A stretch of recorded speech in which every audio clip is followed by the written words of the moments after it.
اعوذ باللہ من الشیطان الرجیم بسم اللہ الرحمن الرحیم۔ جیسے ہم لوگ نے لاسٹ ویک رمضان کا ٹاپک سٹارٹ کر دیے تھے، الحمدللہ ہمارا رمضان کا انٹروڈکشن ہو گیا ہے الحمدللہ۔ اب ہم لوگ دیکھیں گے کہ رمضان کی فضیلتیں کیا ہیں۔ رمضان کی فضیلتیں کیا ہیں؟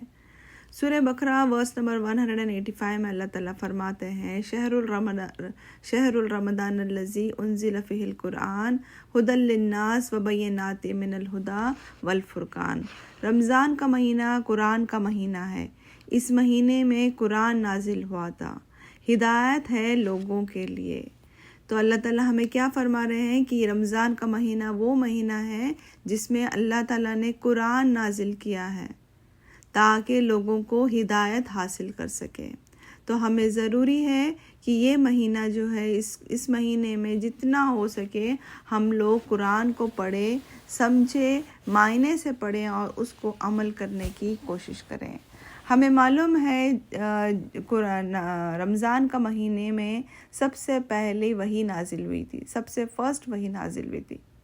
اس کے بعد جو پورا قرآن آیا وہ پورا قرآن 23 ایئرس لگا، 23 ایئر 4 منتھس لگے۔ پر جو سب سے فرسٹ وحی جو آئی تھی وہ تھا رمضان کا مہینہ۔ اتنا افضل مہینہ ہے، سوچے سب سے افضل چیز، سب سے بیسٹ چیز جو اللہ تعالیٰ نے ہمیں دیا ہے وہ ہے قرآن۔ سب سے best of the best profit جس کے پاس دیا گیا تھا وہ ہے پروفٹ محمد صلی اللہ علیہ وسلم۔ اور سب سے بیسٹ مہینہ بول سکتے ہیں وہ ہے رمضان۔ تو اس مہینے میں اللہ تعالیٰ کا کلام نازل ہوا ہے، لٹرلی اللہ تعالیٰ کا کلام نازل ہوا ہے۔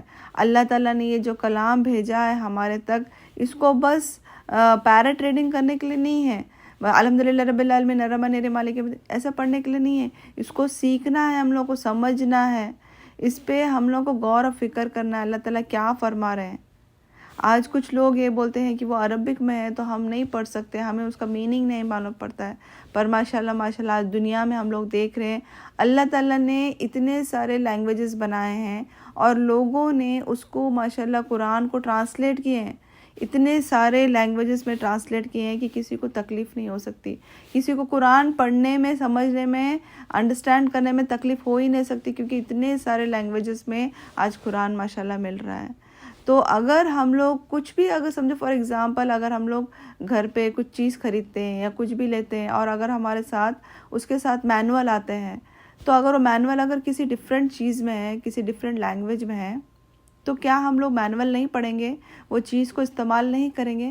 نہیں، وہ چیز کو استعمال کریں گے ہم لوگ، بٹ مینول کو پڑھیں گے۔ اگر وہ کسی اور لینگویج میں بھی ہے تو اس کو ٹرانسلیٹ کرنے کی کوشش کریں گے، یا جس کو وہ لینگویج آتی ہے اس کو جا کر پوچھیں گے۔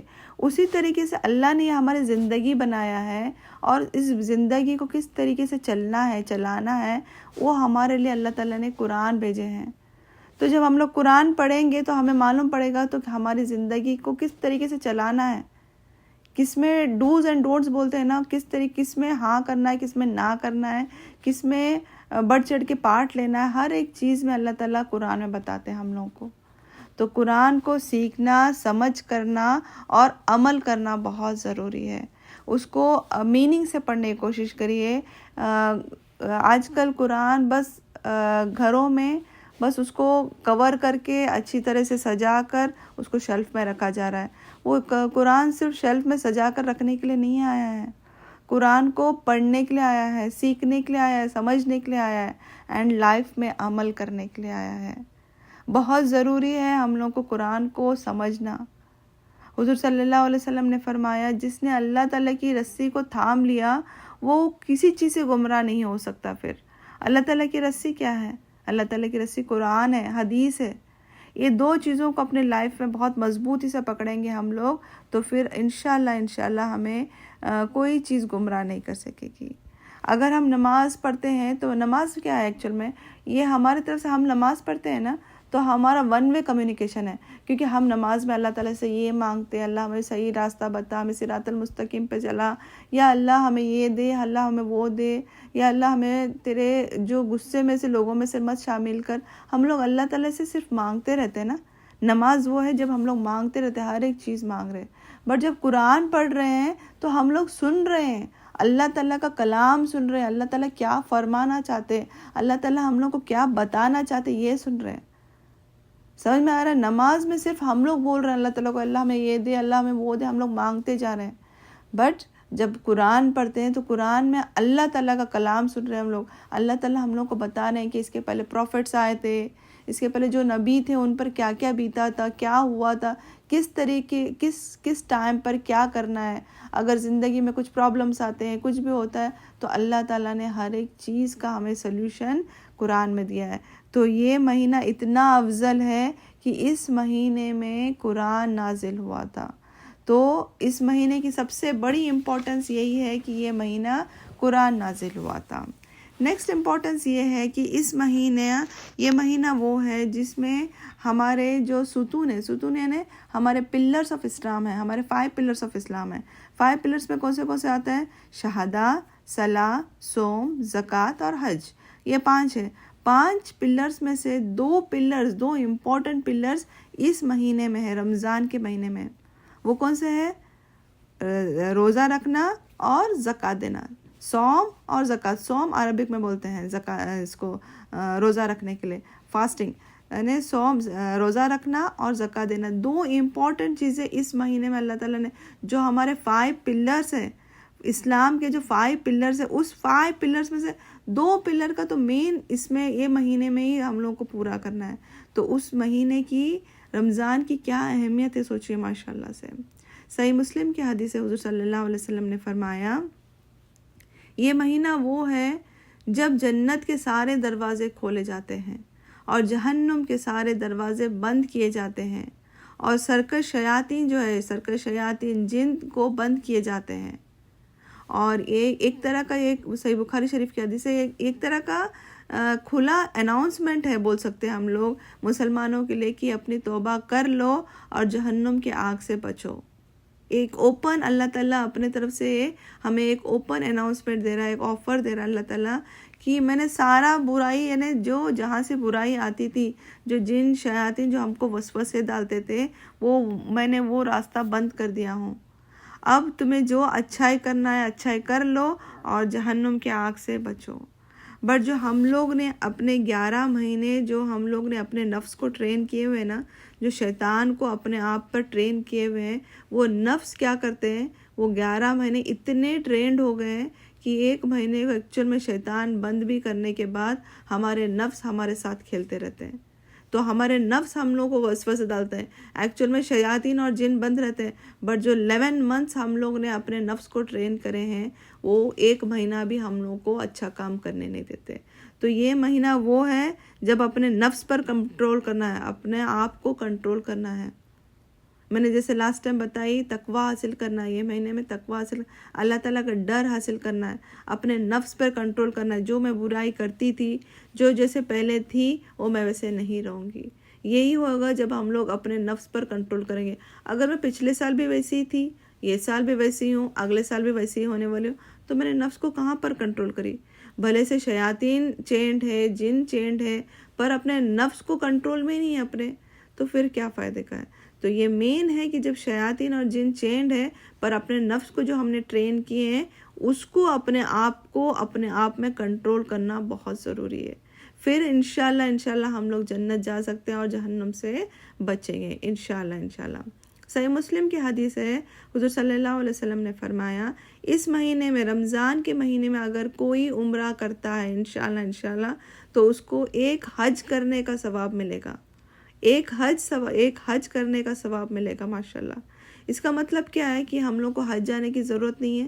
نہیں، ویسا نہیں ہے. اس کا مطلب یہ ہے کہ ہمیں اس کا ثواب ملے گا، 1 حج کرنے کا ثواب ملے گا. بٹ حج کرنا ایک ہمارے لیے ایک لازم، ہمارا ایک ارکان ہے. تو اللہ تعالیٰ نے جس کے پاس استطاعت دیا ہے، جس کے پاس صحت ہے، تندرستی ہے، تو اس کے لیے حج کمپلسری ہے. اوکے. پر اگر آپ رمضان کے مہینے میں اگر آپ 1 عمرہ کرتے ہیں تو آپ کو ثواب 1 حج کرنے کا ملے گا. تو ماشاءاللہ سے جس کے پاس استطاعت ہے، جس کے پاس حیثیت ہے، تو وہ کوشش کریں کہ اس رمضان کے مہینے میں آپ عمرہ کر کے حج کا ثواب لے سکتے ہیں انشاءاللہ. مسند احمد کی روایت سے آتا ہے، حضور صلی اللہ علیہ وسلم نے فرمایا روزہ اور قرآن قیامت کے دن اللہ تعالیٰ سے سفارش کریں گے. روزہ اور قرآن اللہ تعالیٰ سے سفارش کریں گے، بولیں گے کہ یا اللہ یہ بندے جو تھے یہ میرے لیے بھوکا تھا. روزہ اور قرآن بولے گا، یہ روزہ بولے گا کہ یہ اللہ یہ بندہ میرے لیے بھوکا تھا اور ہم بستری سے بچا رہتا تھا، تو اس کی مغفرت کر دے. قرآن کہے گا اللہ تعالیٰ سے، یا اللہ یہ میرے لیے رات بھر بیٹھ کے پڑھتا تھا، قرآن پڑھتا تھا، سمجھتا تھا، تدبر کرتا تھا اس پر، یا اللہ اس کو معاف کر دے. تو اللہ تعالیٰ فرماتے ہیں کہ یہ دونوں سفارش کریں گے. حضور صلی اللہ علیہ وسلم نے فرمایا کہ یہ دونوں سفارش کریں گے اور ان دونوں کی سفارش پوری کی جائے گی. تو اس کا مطلب کیا ہے؟ ہم لوگ کو قرآن کو سمجھ کر پڑھنا ہے جب ہمارے لیے قرآن سفارش کرے گا. صحیح مسلم کی حدیث ہے، حضور صلی اللہ علیہ وسلم نے فرمایا ابن آدم، یعنی آدم علیہ السلام، ہم سب آدم علیہ السلام کی اولاد ہے نا، ابن آدم کا ہر اعمال اس کے لیے ہے سوائے روزے کے. اللہ تعالیٰ فرماتے ہیں کہ روزہ میرے لیے رکھا گیا ہے اور میں اس کا اجر دوں گا. اب اللہ تعالیٰ جب فرما رہے ہیں کہ میں اس کا اجر دوں گا، تو سوچئے اللہ تعالیٰ کتنا اجر دیں گے. اگر ہم دنیا میں کسی سے ایکسپیکٹیشن کرتے ہیں کہ یہ مجھے گفٹ دے گا یا یہ مجھے کچھ دے گی، تو ہم لوگ ان سے کتنا ایکسپیکٹ کر سکتے ہیں؟ ہاں چلو ان کی حیثیت جیسی ہے ہم لوگ ان سے ایکسپیکٹ کر سکتے ہیں کہ اگر یہ بہت پیسے والا ہے یا کوئی بہت یہ ہے تو وہ اس کی حیثیت کے حساب سے دے گا. اب اللہ تعالیٰ جو ہمارا کریٹر ہے، جس نے ہم کو پیدا کیا ہے، اللہ تعالیٰ فرماتے ہیں کہ میں اس کو اجر دوں گا، اس کا اجر میں دوں گا. اب اس کا اجر ہم سوچ بھی نہیں سکتے کیا ہو سکتا ہے، ہمارے ایکسپیکٹیشنز کے باہر ہے. تو ہمیشہ ہم لوگ اللہ تعالیٰ سے اچھا اجر مانگنا چاہیے. تو انشاءاللہ ہمارا اللہ تعالیٰ، حضور صلی اللہ علیہ وسلم نے فرمایا 70 to 700 ٹائمز کا اجر مل سکتا ہے انشاءاللہ. تو اللہ تعالیٰ سے اچھی امید رکھنا چاہیے کہ انشاءاللہ اللہ تعالیٰ ہمیں جنت الفردوس عطا فرمائے گا. کیونکہ روزہ ایک ایسی چیز ہے، جب ہم لوگ روزہ رہتے ہیں تو کسی کو نظر نہیں آتا. جب تک میں میرے منہ سے نہیں بولوں گی، جب تک آپ اپنے منہ سے نہیں بولیں گے کسی کو کہ میں روزے میں ہوں، تب تک سامنے والے کو نہیں معلوم پڑے گا. یہ آپ کے بیچ اور اللہ کے بیچ میں ہوگا.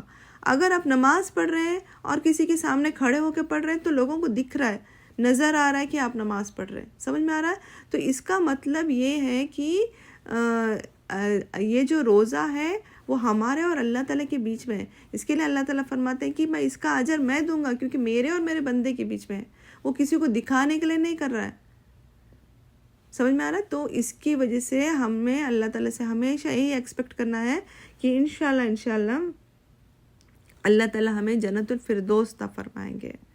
اللہ تعالیٰ سے یہی دعا کرنا ہے، اللہ تعالیٰ ہمیں برے چیزوں سے بچا.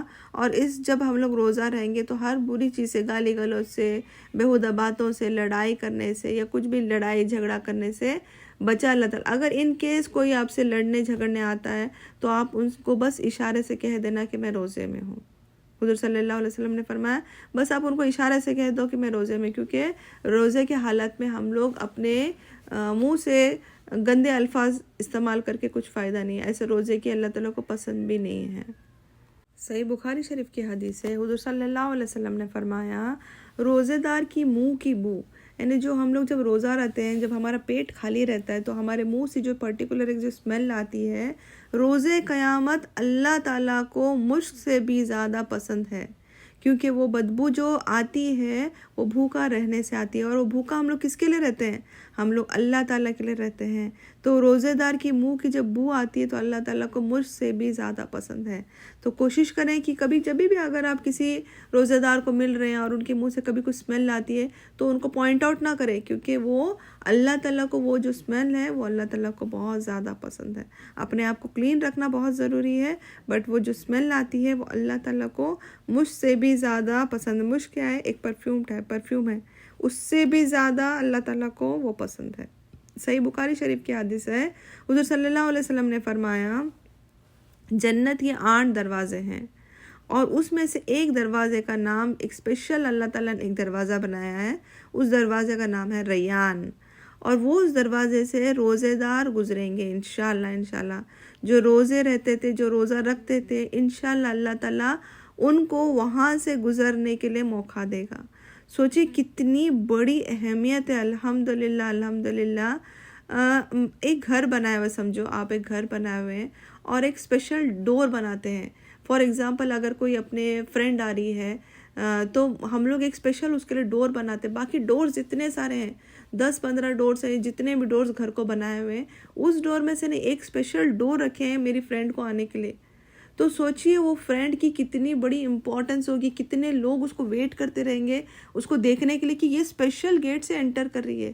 اللہ تعالیٰ نے ہمارے لیے جس نے روزہ رکھا ہے اس کے لیے ایک اسپیشل دروازہ بنایا ہے, اس کے لیے ایک اسپیشل دروازہ بنایا ہے جس کا نام ہے ریان. سوچیں انشاءاللہ جب ہم اس سے انٹر کریں گے تو کتنی خوشی کی بات ہوگی. تو اللہ تعالیٰ ہم سب کو نصیب عطا فرمائے اس دروازے سے انٹر کرنے کے لیے. حضور صلی اللہ علیہ وسلم کی اوتھینٹک حدیث ہے کہ انشاءاللہ ایک روزے دار اس دروازے سے انشاءاللہ گزریں گے انشاءاللہ. ابن ماجہ کی حدیث ہے, حضور صلی اللہ علیہ وسلم نے فرمایا رمضان کی ہر رات اللہ تعالیٰ لوگوں کو جہنم کی آگ سے آزاد کرتا ہے. یعنی جس نے برا کام کیے ہیں اگر وہ اپنی مغفرت کر لیتا ہے, اپنے گناہوں کی معافی مانگ لیتا ہے, تو اللہ تعالیٰ اس کو جہنم کی آگ سے معاف کر دیتے ہیں, جہنم کی آگ سے بچاتے ہیں. ابن ماجہ کی حدیث ہے, حضور صلی اللہ علیہ وسلم نے فرمایا ہر روز ہر مغرب کا ٹائم جب افطار کا ٹائم ہوتا ہے اس وقت اس جو گھڑی رہتی ہے اللہ تعالیٰ لوگوں کو, جو گنہگار لوگ ہیں ان کو معاف کر دیتے ہیں, اور جو لوگ جہنم جانے والے تھے ان کو جہنم سے بچا کر جنت میں ڈال دیں گے انشاءاللہ. یہ اللہ تعالیٰ کا رحم و کرم رہے گا جن پر اللہ تعالیٰ جہنم سے بچا کر ان کو جنت میں ڈالیں گے. اس کا مطلب کیا ہے؟ اس کا مطلب یہ ہے کہ اگر ایک انسان برا کام کرنے والا تھا یا برا کام کرتا تھا, اگر وہ اللہ تعالیٰ سے ایکچوئل میں حقیقت میں اللہ تعالیٰ سے دل سے معافی مانگ لیتا ہے, اپنی مغفرت کرا لیتا ہے, تو اللہ تعالیٰ اس کو جہنم کی آگ سے بچائیں گے اور انشاءاللہ اس کو جنت میں ڈال دیں گے. حاکم کی روایت سے آتا ہے حضور صلی اللہ علیہ وسلم نے فرمایا, حضور صلی اللہ علیہ وسلم نے صحابہ سے کہا کہ میرا ممبر لگایا جائے. آپ صلی اللہ علیہ وسلم کا ممبر لگایا گیا اور حضور صلی اللہ علیہ وسلم سب سے پہلی سیڑھی پر چڑھے اور پھر آمین کہا, اور دوسری سیڑھی پر چڑھے اور پھر آمین کہا, اور تیسری سیڑھی پر چڑھے اور پھر آمین کہا. تو صحابہ نے حضور صلی اللہ علیہ وسلم سے پوچھا کیا بات ہے کہ آپ نے کچھ الگ کیا آج؟ تو حضور صلی اللہ علیہ وسلم نے فرمایا کہ آج جبریل علیہ السلام آئے تھے اور انہوں نے مجھے حکم دیا یہ کرنے کے لیے. جب میں پہلی سیڑھی پر تھا تو جبریل علیہ السلام نے کہا ہلاکت ہے, بربادی ہے, برائی ہے, جہنم ہے اس کے لیے جس کے سامنے آپ صلی اللہ علیہ وسلم کا نام لیا گیا اور اس نے درود نہ پڑھا ہو. تو کہو آمین. تو میں نے آمین کہا. تو پھر دوسری سیڑھی پر جب میں چڑھا تو جبریل علیہ السلام نے سیم بولے. جبریل علیہ السلام نے کہا ہلاکت ہو. جبریل علیہ السلام نے کہا کہ لعنت ہو, ہلاکت ہو, برائی ہو اس شخص پر جس کے ماں باپ بڑھاپے کی حالت میں ہو اور ان کی خدمت کر کے مغفرت نہ کروا سکا. تو کہو آمین. اور میں نے کہا آمین.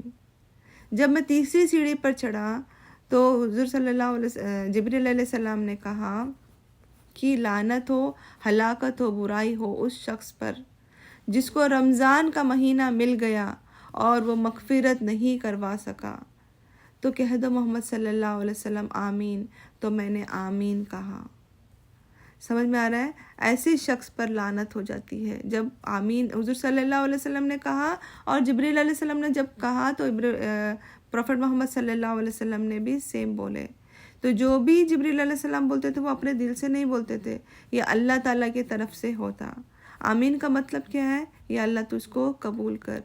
میں ابھی اس کا یہ حدیث سنانے کا مطلب یہ تھا کہ رمضان کا مہینہ جس کو مل گیا اور اگر اس نے مغفرت نہیں کروا سکا تو جبریل علیہ السلام نے کہا کہ اس پر ہلاکت ہو, بربادی ہو, برائی ہو. تو کہو آمین. تو ہمیں الحمدللہ ہمیں جب رمضان کا مہینہ مل گیا ہے تو ہمیں اللہ کا لاکھ شکر ادا کرنا ہے کہ اللہ نے ہمیں ایک چوز کیا ہے رمضان کے مہینے میں تاکہ ہم ہماری مغفرت کروا سکے, ہم جہنم کی آگ سے بچ سکے, برائی سے بچ سکے.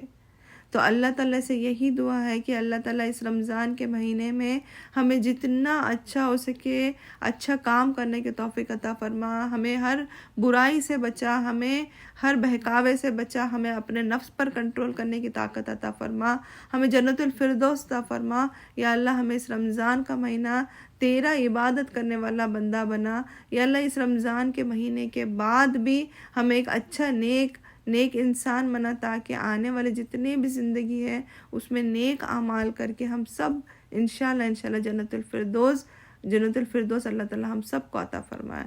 وآخر دعوانا الحمدللہ رب العالمین۔ سبحانک اللہم بحمدک اشہد ان لا الہ الا انت استغفرک واتوب الیک۔